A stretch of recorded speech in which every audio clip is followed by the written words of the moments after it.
Chapitre 3, on voit comment le Seigneur a utilisé Daniel et ses amis pour être une bénédiction aussi là où ils étaient. Prions, Seigneur. Merci pour ta parole, Seigneur. On est reconnaissant ce matin. On est reconnaissant ce matin de pouvoir célébrer librement, de pouvoir louer, Seigneur, élever nos voix. Quel bonheur de pouvoir élever nos voix vers toi, te dire combien tu es bon, combien tu es grand, t'adorer, Seigneur. Garde nos cœurs encore ce matin et viens faire cette œuvre que tu veux faire, que toi seul peux faire. Et nous te remettons, Seigneur, nos vies ce matin. On a chanté Noël qui est un appel, Seigneur, à toi. Tout est un appel à toi. C'est une invitation gratuite, libre à chacun, Seigneur. Et on vient à toi ce matin pour te dire combien nous t'aimons, Jésus. Sois béni. Amen.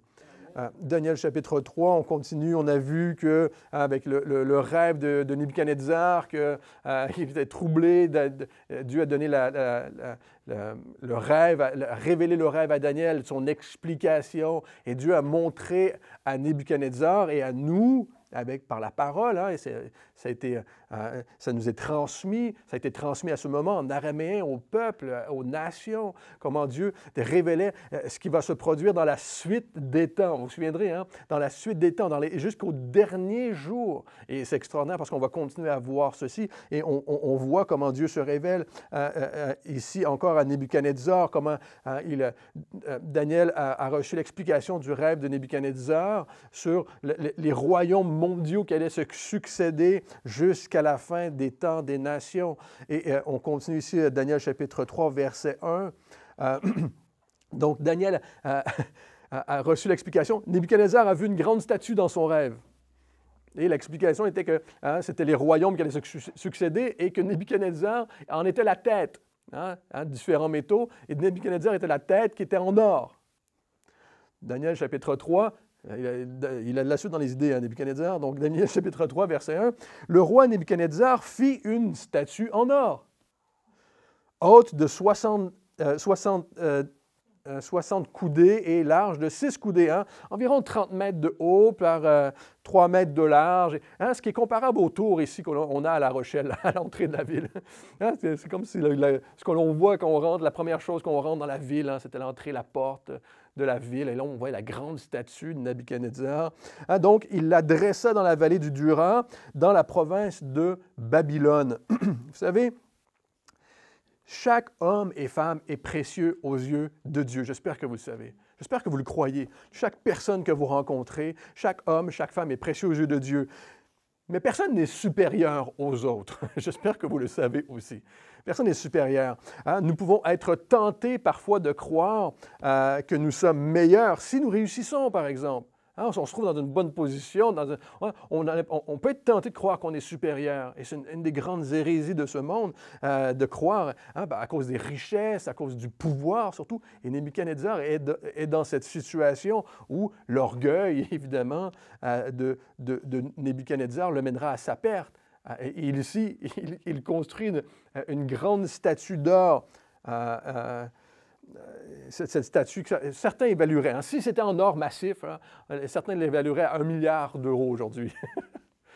Pensez-y, il a battu Gédéon, et Gédéon, c'était 1 million d'euros, sa statue qui s'était faite à la fin de sa vie. Lui, c'est 1 milliard d'euros, c'est une grosse statue qui était l'effigie. Donc, au verset 2, on continue. Le roi Nebuchadnezzar fit convoquer les satrapes, les intendants, les gouverneurs, les conseillers, les trésoriers, les jurisconsultes, les juges et tous les magistrats des provinces pour qu'ils se rendent à la dédicace de la statue qu'avait élevée le roi Nebuchadnezzar. Alors, les satrapes, les intendants, les gouverneurs, les conseillers, les trésoriers, les jurisconsultes, les juges et tous les magistrats des provinces s'assemblèrent pour la dédicace de la statue qu'avait élevée le roi Nebuchadnezzar. Ils se placèrent devant la statue qu'avait élevée, j'aime ça parce qu'on répète, qu'avait élevée Nebuchadnezzar. C'est qui l'a élevé, la statue? Nebuchadnezzar. La liste des gens présents et des instruments joués ici sont répétés à plusieurs reprises aussi parce que c'est un événement officiel qui était décrété par le roi. Encore une fois, j'enlève mes lunettes au mauvais moment. Je ne suis pas sûr que c'est une bonne idée, ça. Je ne vois plus rien. Apparemment, je vois mieux. Ouais. Un héros cria à haute voix, voici, au verset 4, voici ce qu'on vous ordonne, peuple, nation, hommes de toute langue. Au moment où vous entendrez le son de la trompette, du chalumeau, de la guitare, de la sambuc, aucune idée ce que c'est, du psalterion et de la cornemuse et de toutes sortes d'instruments de musique, vous vous prosternerez et vous adorerez la statue d'or qu'a élevée le roi Nebuchadnezzar. Quiconque ne se prosternera pas et ne l'adorera pas sera jeté à l'instant même au milieu d'une fournaise ardente. Clairement, Nebuchadnezzar et le royaume de Babylone se placent au-dessus du monde entier. Hein? Ils rassemblent toutes les nations qu'ils ont conquis et puis tous les gouverneurs qu'ils ont mis en place. Ils ont créé un nouveau royaume mondial ici, mais les Babyloniens se placent au-dessus du monde entier. Voici ce qu'on ordonne aux peuples, aux nations et hommes de toute langue. On amène tous les dirigeants de tous ces gouvernements, de toutes ces nations et sous cette domination à se rassembler et à reconnaître qu'il n'y a qu'un seul royaume mondial. Hein, et plus que ça, une seule religion devant eux. C'est ce que fait Nebuchadnezzar ici. Un commentaire disait, hein, ce qui est important pour nous, hein, puis tous les commentaires que je lisais, mais on le sait avec ce que Dieu révèle pour la suite des temps, c'est important pour nous, ceci, car c'est vers cela que nous retournons. C'est vers ceci que l'on va encore aujourd'hui, et la parole nous le révèle, n'est-ce pas? Apocalypse chapitre 13, on le verra lorsqu'on va étudier Apocalypse, mais nous parle de l'Antichrist qui va s'élever avec une seule religion et avec un seul système mondial et qui va l'imposer à chaque personne sur la terre. On retourne vers ça. Mais il y a un truc que Nebuchadnezzar oublie, mais il le sait, mais il l'oublie. Hein? Il n'a pas encore compris ceci, mais c'est que c'est Dieu seul qui est au-dessus de tout. C'est ce qu'il a appris avec son rêve. C'est ce qu'il a appris. Dieu s'est révélé à lui. Seul Dieu est au-dessus de tout. La gloire revient à Dieu seul. Et seul lui va susciter un royaume éternel. J'espère que vous le croyez ce matin. C'est là notre espérance, c'est là notre conviction aussi. Seul Dieu va installer un royaume éternel. Et Nebuchadnezzar élève donc cette immense statue qui surplombait la vallée du Dura. Et lorsqu'on entendait la musique jouer, c'est une fête, là, on excitait tout le monde, on devait se prosterner et adorer la statue d'or. Alors qu'il veut, on le sait, élever à ce moment un système mondial unique et une religion unique. Il utilise l'adoration et la musique ici pour le faire.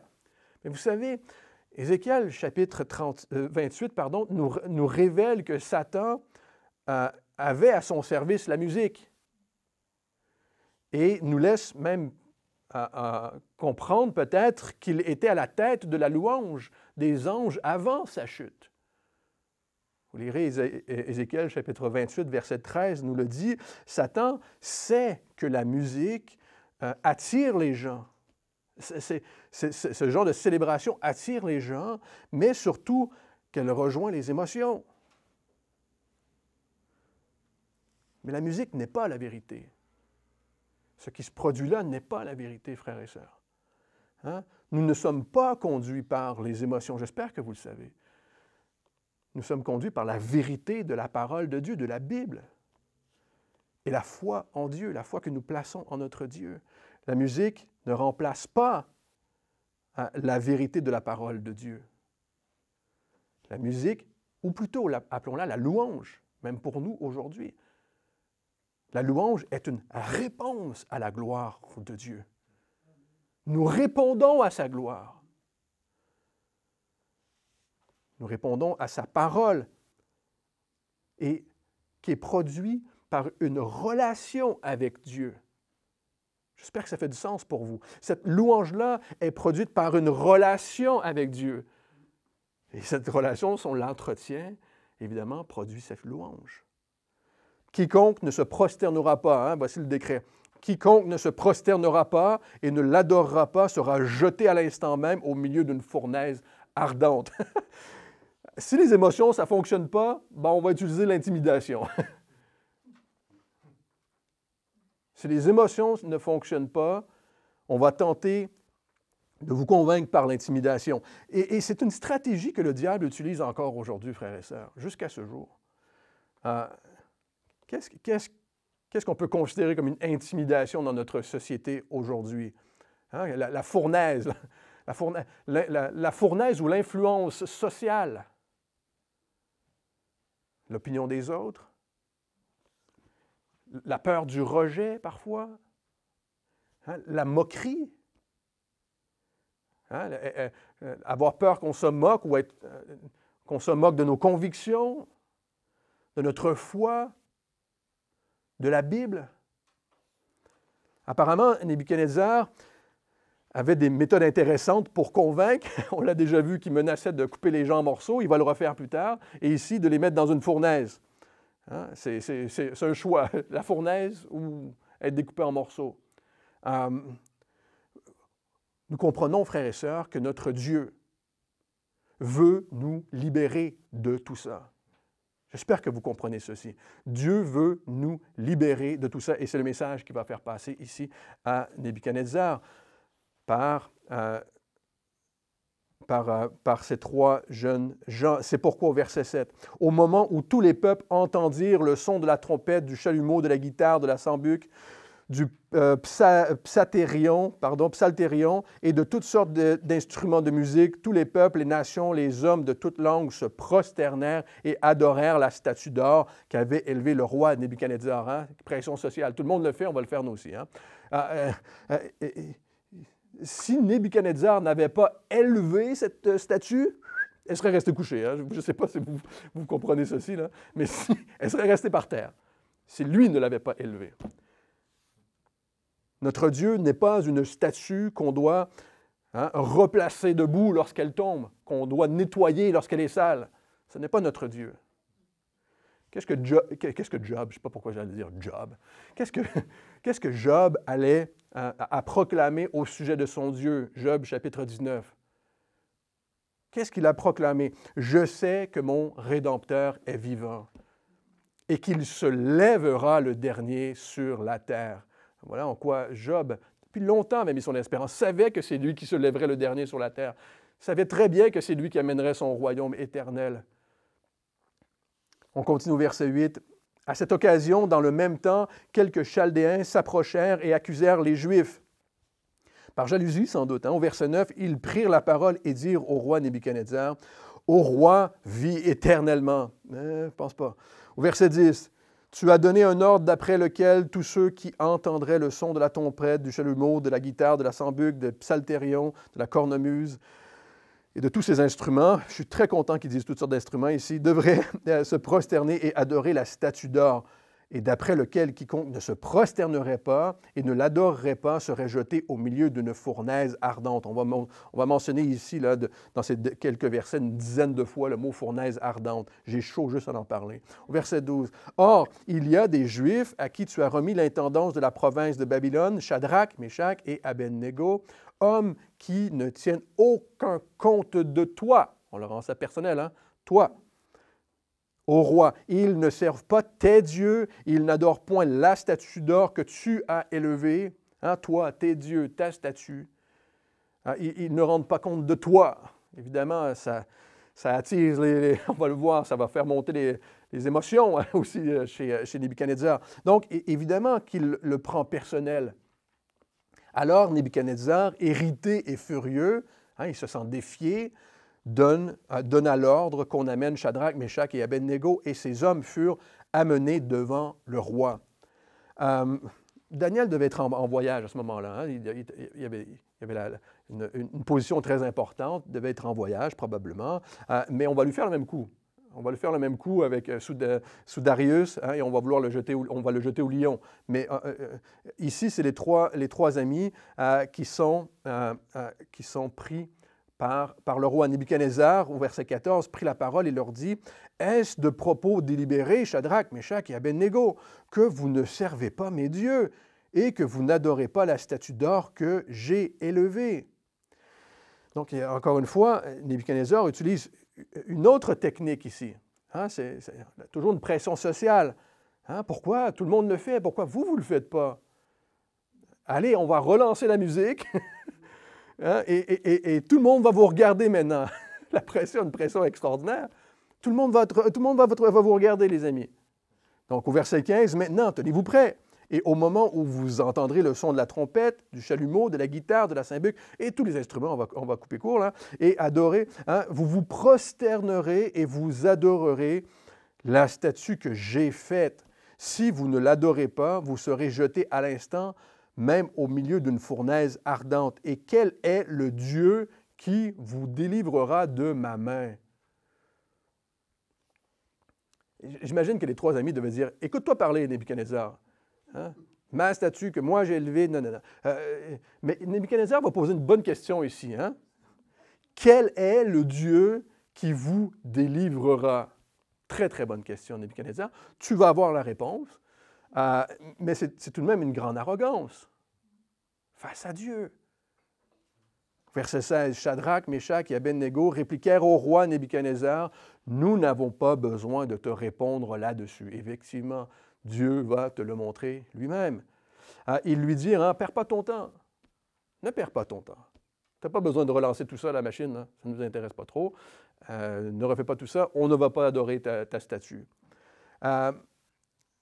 Et ici, à ce moment, ces trois hommes ont une opportunité incroyable de témoigner au roi hein,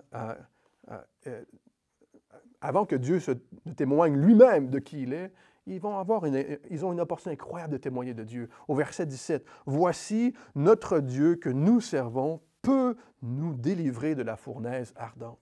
Et il nous délivrera de ta main, ô roi.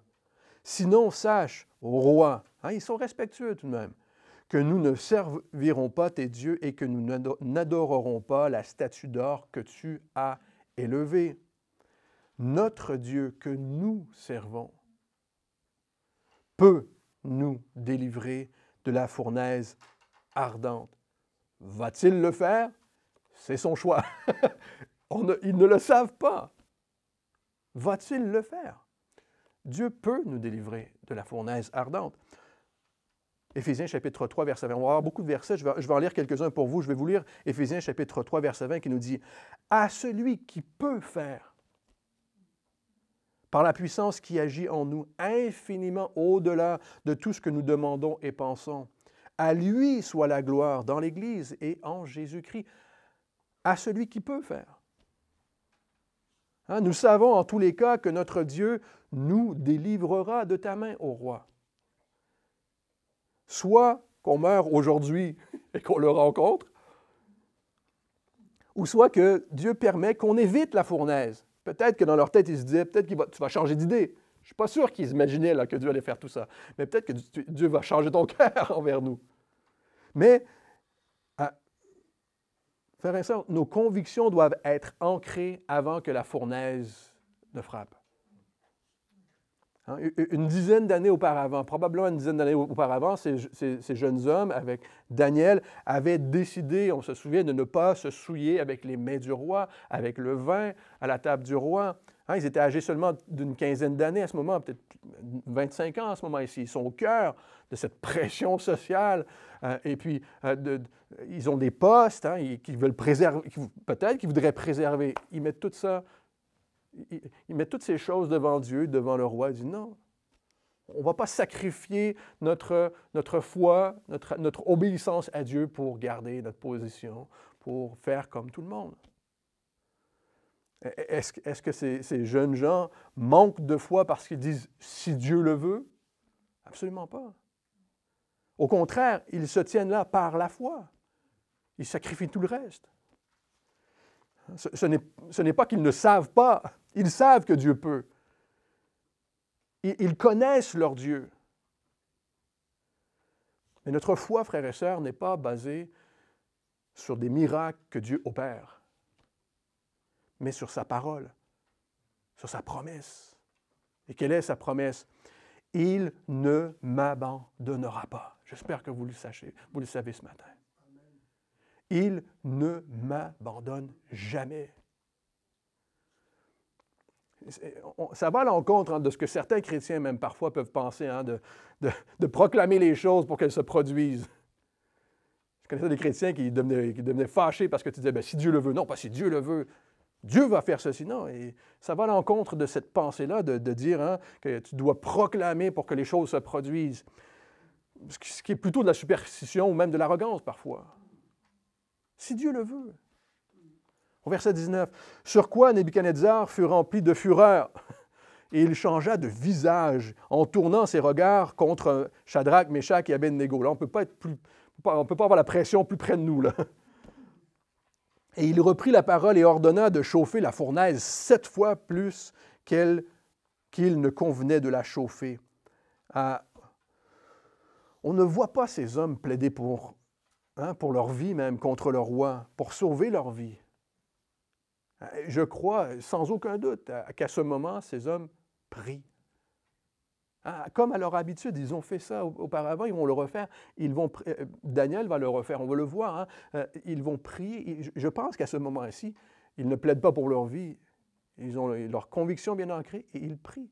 Ils s'attendent à Dieu. Seigneur, dans leur prière, Seigneur, il a dit qu'il va chauffer 7 fois plus. Peut-être qu'il aurait pu changer d'idée. Non. Au verset 20. Puis, il commanda à quelques-uns des plus vigoureux soldats de son armée de lier Shadrach, Meshach et Abednego et de les jeter dans la fournaise ardente. Qu'il devait, évidemment, c'est une célébration, mais il avait une fournaise ardente sous la main. Là. Pour être certain que les 3 ne bougent pas, il prend les gars les plus costauds, il les fait lier de la tête aux pieds, pour être sûr qu'ils ne marchent pas, mais nous, on connaît l'histoire, là, pour qu'ils ne se déplacent pas ou qu'ils veulent s'enfuir ou peu importe. Et à ce point-ci, Nebuchadnezzar veut passer un message à ceux qui regardent aussi. C'est comme ça que ça fonctionne. Vous voyez ce qu'on fait à ceux qui n'obéissent pas. Mais c'est le Seigneur qui va passer un message à Nebuchadnezzar ici et aux autres. Au verset 21. « Ces hommes furent liés, vêtus de leurs caleçons, de leurs tuniques, de leurs manteaux et de leurs autres vêtements, et jetés au milieu de la fournaise ardente. » Au verset 22. « Comme l'ordre du roi était sévère et que la fournaise était extraordinairement chauffée, la flamme tua les hommes qui avaient jeté Shadrach, Meshach et Abednego. » Quel spectacle ça devait être, ce truc-là. Ils ont ouvert la porte de la fournaise, c'était tellement fort que les soldats sont morts aussi. Et en jetant les hommes comme des bûches, là, attachés. Le pire, c'est que, vous savez, dans l'histoire, les gens aiment les spectacles comme ça. C'est horrible, hein? Les gens ont aimé les crucifixions, ont aimé les gladiateurs, ont aimé les pendaisons même. Ça devenait un spectacle urbain, là. On aime ça, voir des gens être tués sur la place publique. Qu'est-ce que nous, on a aujourd'hui? On a les lynchages médiatiques aujourd'hui. Ça passionne des gens, ça. Ça divertit l'opinion publique, qui est plus présente que jamais. Plus présente dans notre société, de nos jours, dans nos vies, plus que jamais. Mais on n'en retire rien de bon. J'espère que vous le savez. Nous ne retirons rien de bon de ces choses. Au verset 23, « Et ces 3 hommes, Shadrach, Meshach et Abednego, tombèrent liés au milieu de la fournaise ardente. Alors, le roi Nebuchadnezzar fut effrayé.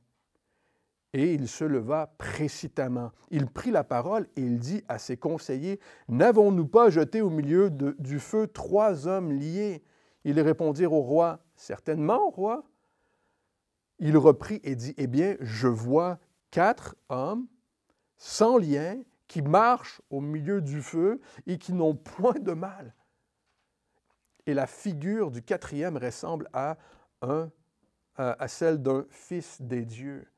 Le 4e ressemble à celle d'un fils de Dieu. Littéralement, il y a quelque chose de divin. Il y a quelqu'un de divin là-dedans. Là. Évidemment, la 4e personne est Jésus. C'est une théophanie, une christophanie de l'Ancien Testament. On n'a aucun doute avec cela. Et Et ce qu'ils expérimentent ici, c'est la présence que Dieu promet, la présence qu'il promet à ses enfants. Ésaïe, tournez avec moi dans Ésaïe chapitre 43.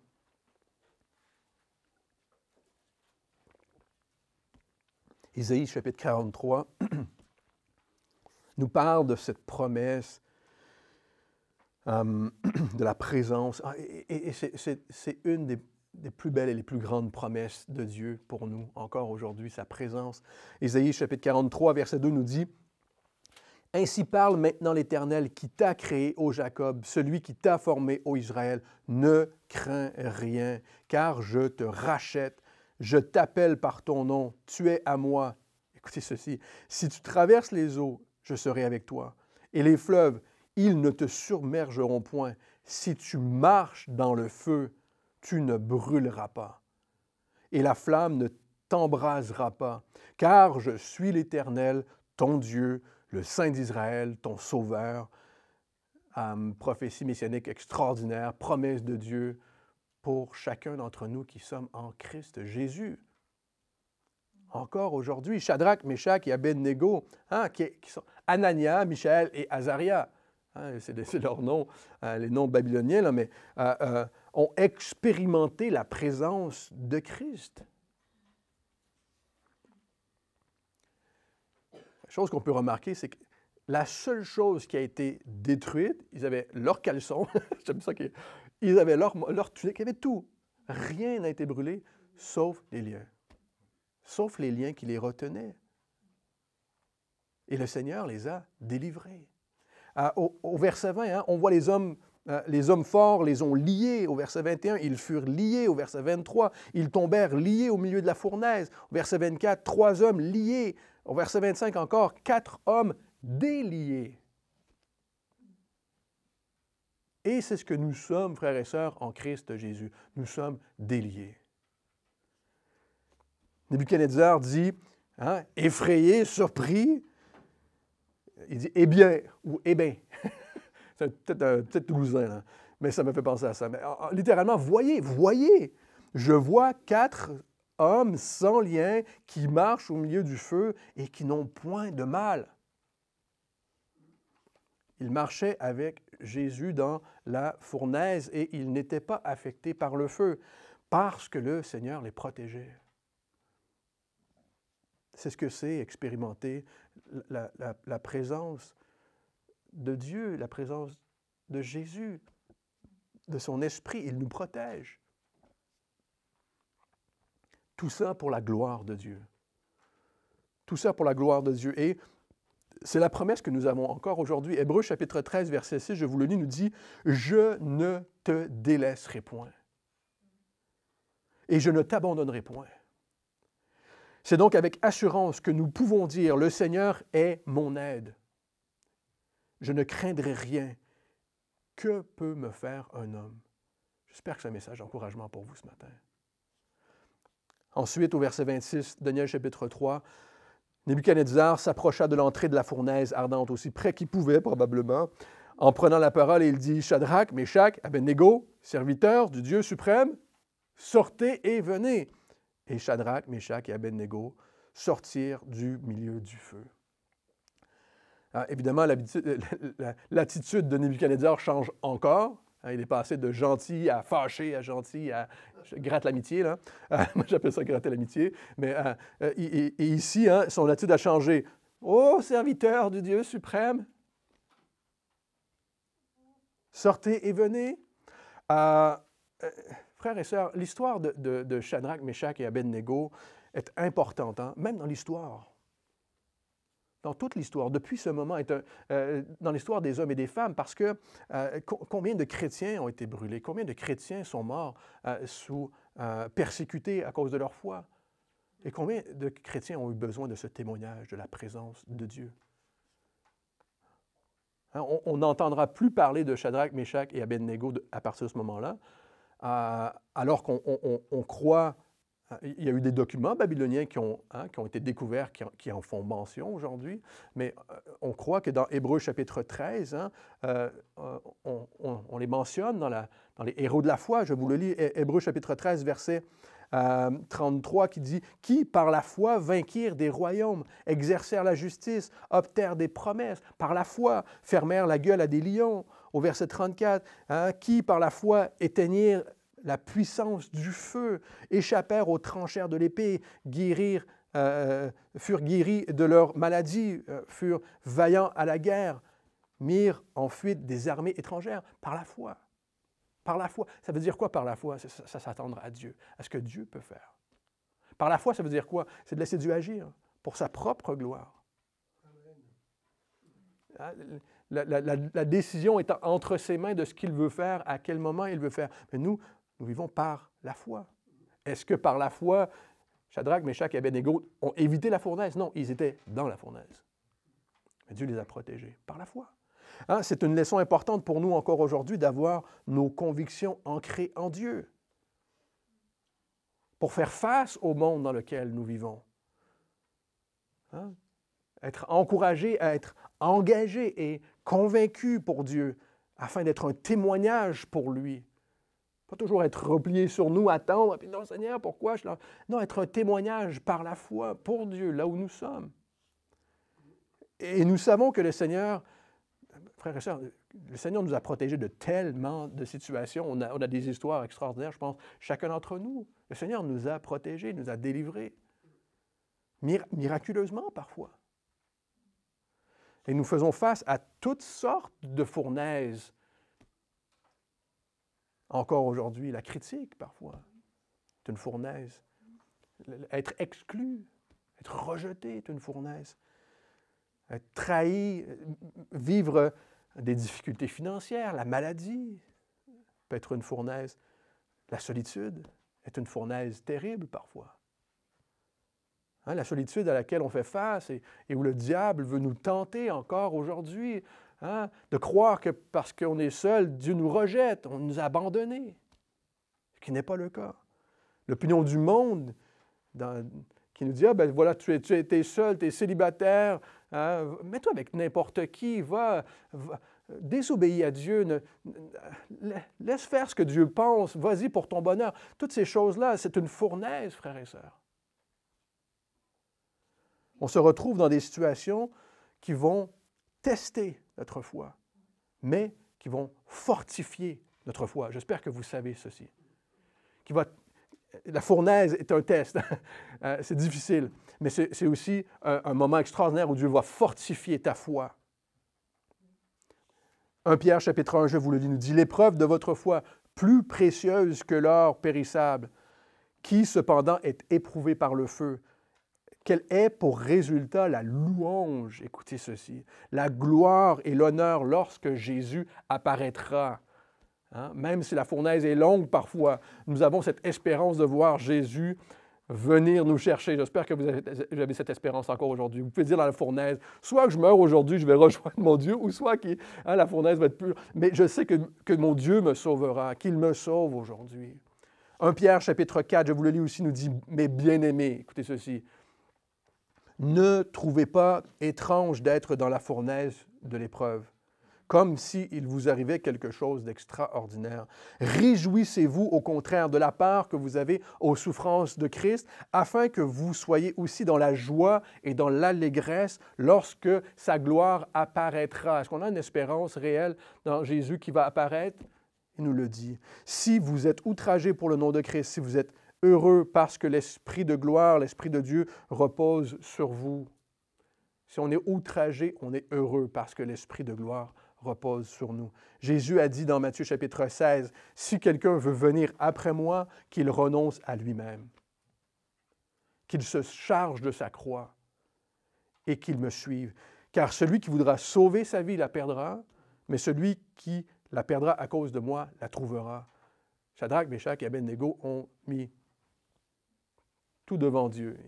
Ils perdaient leur situation, tout, leur vie, l'opinion des gens. C'est ça le témoignage de notre foi, frères et sœurs. Ça a été le témoignage qu'ont laissé ces hommes et encore aujourd'hui, c'est le témoignage de ce que Dieu peut faire, veut faire dans la vie de ceux qui l'écoutent, de ceux qui le suivent, de ceux qui lui obéissent. J'espère que vous le croyez ce matin. On continue, on va terminer. On a encore quelques versets à voir. Daniel chapitre 3, verset 27. Les satrapes, les intendants, les gouverneurs et les conseillers du roi s'assemblèrent. Ils virent que le feu n'avait aucun pouvoir sur le corps de ces hommes, que leurs cheveux n'avaient pas été brûlés, que leurs caleçons n'étaient pas endommagés et que l'odeur du feu même ne les avait pas atteints. Il y a un instant, Nebuchadnezzar les incitait à faire comme tout le monde. Mais ici, tout le monde est témoin de la protection de Dieu sur eux. La puissance de Nebuchadnezzar et sa statue et sa fournaise n'étaient rien comparé à la puissance de Dieu qui est au-dessus de tout ça. Au verset 28, Nebuchadnezzar prit la parole et dit « Béni soit le Dieu de Shadrach, Meshach et d'Abednego. » Encore une fois, béni soit le Dieu de votre Dieu.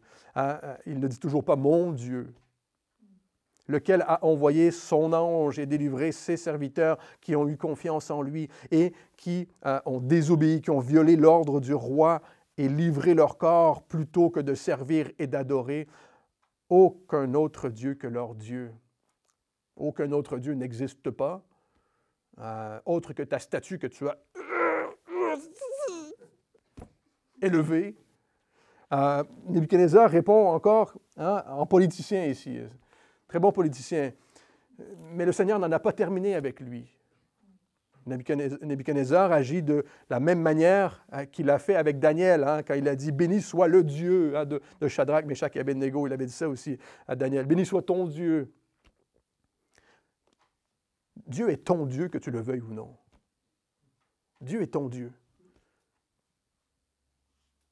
Nebuchadnezzar va devoir expérimenter une relation avec Dieu lui-même afin de croire. Voir des miracles, à l'évidence, n'a pas suffi à connaître le Seigneur.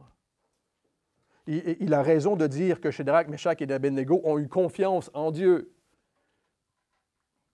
Mais tu ne peux pas faire confiance à Dieu si tu ne le connais pas.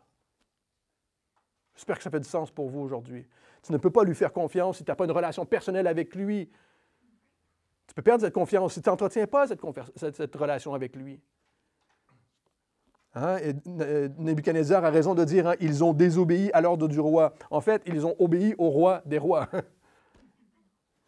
Ils n'ont pas été désobéissants. Ils n'ont pas cédé à la peur afin, évidemment, d'être un témoignage pour Dieu. La parole nous enseigne à respecter les lois, respecter le gouvernement, ce que nous faisons, ce que nous devons faire, mais surtout à faire confiance au Seigneur et à lui obéir à lui, même lorsque l'opinion des hommes va à l'encontre de la parole de Dieu. Et nous savons qu'il n'y a rien de meilleur, frères et sœurs. Il n'y a aucune justice meilleure que celle de Dieu pour nous. J'espère que vous le savez. Il n'y a rien de meilleur dans la parole que la parole de Dieu pour les hommes et les femmes. Parce que ces plans, c'est des plans de bonheur pour ceux qui le suivent, qui lui obéissent. Et encore une fois, pendant la période de tribulation, à la fin des temps, on va le voir, dans les derniers jours, avant le retour de Jésus, l'Église, à ce moment, sera enlevée et certains vont se souvenir. Ce témoignage ici est important pour la fin des jours, la suite des temps, parce que la parole nous dit qu'il y a des hommes et des femmes qui vont se retrouver dans la position de Shadrach, Meshach et Abednego, qui vont devoir refuser la marque de la bête, la marque de l'Antéchrist à la fin. Ils vont devoir refuser d'adorer son image qu'il va élever pour que chaque personne... C'est un témoignage très important pour la fournaise dans laquelle nous vivons, mais pour la fournaise de la fin des temps, dans les derniers jours. Et Nebuchadnezzar reconnaît que Shadrach, Meshach et Abednego ont livré leur corps plutôt que de servir Dieu, plutôt que de servir, d'adorer aucun autre Dieu. Ils ont refusé d'adorer une statue et les hommes, alors, et c'est ce que nous sommes appelés à faire encore aujourd'hui. Tournez avec moi dans Romains chapitre 12. Vous connaissez ce passage, mais nous sommes aujourd'hui appelés à donner ce témoignage. Romains chapitre 12, verset 1 qui nous dit Je vous exhorte donc, frères, par les compassions de Dieu, à offrir vos corps comme un sacrifice vivant, saint, agréable à Dieu, ce qui sera de votre part un culte raisonnable. Ne vous conformez pas au siècle présent, mais soyez transformés par le renouvellement de l'intelligence, afin que vous discerniez quelle est la volonté de Dieu, ce qui est bon, agréable et parfait. La louange est toujours une réponse à la relation que nous avons avec Dieu, nos convictions, les choix que nous avons pris envers Dieu. C'est ce qui crée la louange dans notre vie. La louange est un résultat de notre relation personnelle avec lui, d'être avec lui maintenant. Et cette louange, hein, de cette attente de le voir apparaître à nouveau, c'est la promesse qu'il nous fait. Et on termine avec ceci, les versets 29, Daniel chapitre 3. Il y aurait beaucoup à dire, hein, mais on voit comment ce témoignage de Shadrach, Meshach et Abednego est important, et encore aujourd'hui. Et on termine avec les versets 29. Voici maintenant l'ordre que je donne, tout homme, hein, Nebuchadnezzar, à tout homme à quelque peuple, nation ou langue qu'il appartienne, qui parlera mal du Dieu de Shadrach, Meshach et Abednego, sera mis en pièces.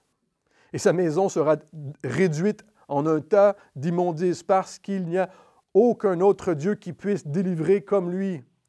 Après cela, le roi fit prospérer Shadrach, Meshach et Abednego dans la province de Babylone. Non, c'est Dieu qui a fait ça. C'est Dieu qui a protégé. C'est Dieu qui a béni. Hein? La foi et la louange, ce n'est pas quelque chose qui peut être forcé sur une personne. C'est un choix.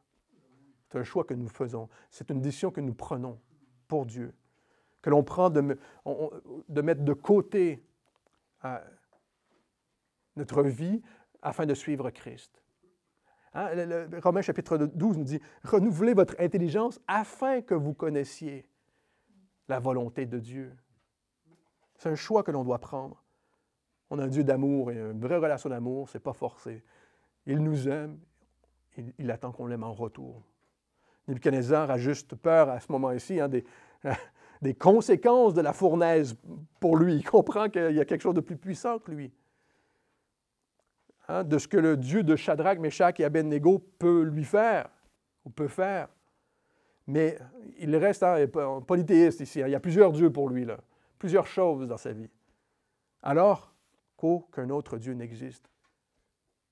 Ce n'est pas la première fois qu'il fait cette expérience, Nebuchadnezzar, qui met sa confiance ici, là, dans les dirigeants. On avait vu la panoplie de Disney. Là, ici, il a mis la panoplie du gouvernement. Là, tout le monde, il met sa confiance dans plusieurs choses jusqu'à ce qu'il décide d'écouter Dieu, d'écouter et de répondre à l'appel que Dieu va avoir pour lui. Et c'est la meilleure décision que quelqu'un peut faire, est de soi-même donner sa vie à Dieu. De prendre cette décision de dire, Seigneur, ma vie t'appartient. Mon cœur t'appartient. Fais-en ce que tu veux.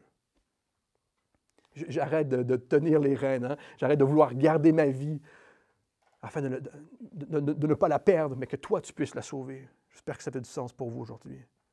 Et ça, ce sera aussi le meilleur témoignage que l'on rendra aux autres. Hein? On peut faire tous les décrets qu'on veut. Ah, Dieu, on peut faire des décrets, là. Dieu est grand, Dieu est... Ça peut être qu'en apparence, parfois. Tu peux faire des grands discours, si tu veux.